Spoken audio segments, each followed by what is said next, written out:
Uy, batang negosyante. Uy, kumusta ka? Okay lang naman po, sir. Ikaw po ba? Kamusta?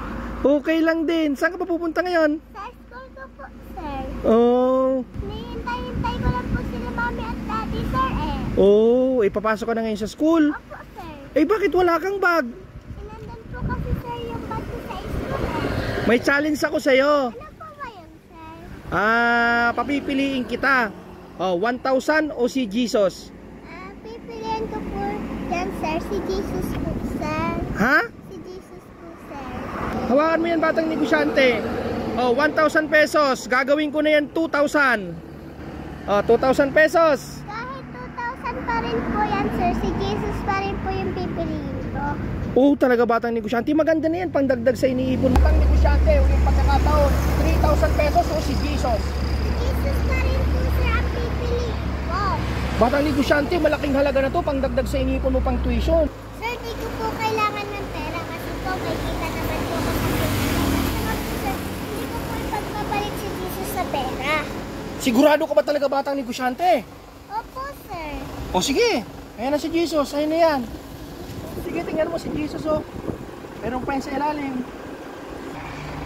Wow, ano po to, sir? Pera!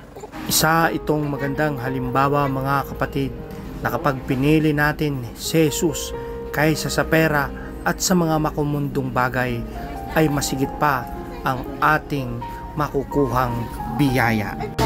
Plus 11 years allowance hanggang makatapos ng high school. Sa'yo na yan. Di ba? Batang negosyante, very good decision ka. Kasi kapag si Jesus yung pinili mo, mas maraming blessing. Di ba? Ito 3,000 lang to Maliit lang to, pero yung pinili mo si Jesus, mas malaking halaga, batang negosyante. Buksan mo. 10,000 pesos, alisin mo yung pera. At plus 11 years allowance hanggang makatapos ka ng high school. Ano masasabi mo, batang negosyante? Maraming salamat po. Maraming salamat po, sir, at kay Papa Jesus. Very good decision God bless, batang negosyante. Bless po.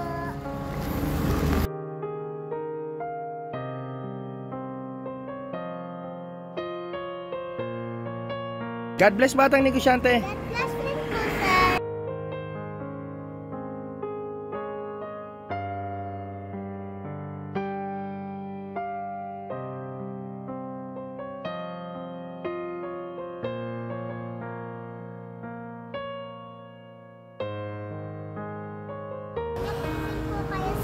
Okay, bye-bye, batang negosyante.